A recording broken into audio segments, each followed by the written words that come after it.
En hvernig eins og með svona, ég oft hugsaði þetta sko, eins og með, þú hefur verið með jólagjasti Björgvins og alls konar svona, þetta, þú veist, ég oft verið að pæla í þessu, þetta, hringir hann í þig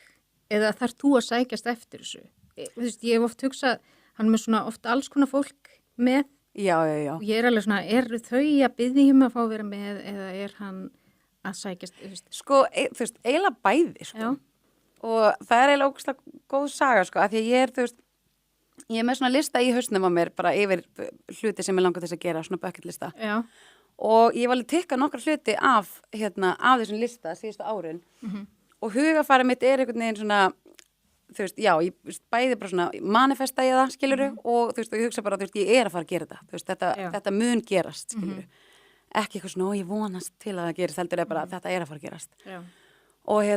Og svo var einmitt, þegar fólk spurði bara eitthvað svona, heyrðu, þú veist, og heldur að þú fór ekkert að vera í jólagestum einhvern tímann? Ég bara, jú, þú veist, það mun koma að því einhvern tímann, skilurðu. Og svo hvort ég einhvern tímann var að ræða þetta Björgvin eða eitthvað, og þú veist, ég bara svona, heyrðu, og hvort að hann nefndi eitthvað svona, já, var nú gaman að fá þig eitthvað tímann, ég bara, já, hringdu, bara endilega, þú veist, og svo bara eitt árið fæ ég símtal og ég beðin að vera með, þú veist, og ég bara, Þetta náttúrulega geggjað. Já, og það er legend að fá, já. Algjörlega, þú veist, algjörlega, og svo, þú veist, ég var líka, svo líka samt bara sumi hluti sem að, einmitt, ég veit ekki hvort það sé bara manifestation eða, þú veist, en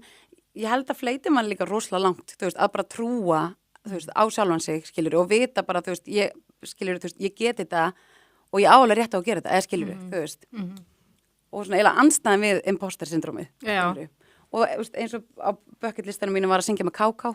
ég elska KK, svo vorum við að syngja saman á Eyjatónleikum og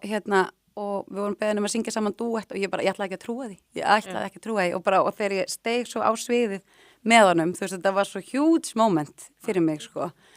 og sama með, ég var að syngja núna á sunnudaginn með Stórsveit Reykjavíkur og ég elska að syngja jazz og ég elska Ellu Fitzgerald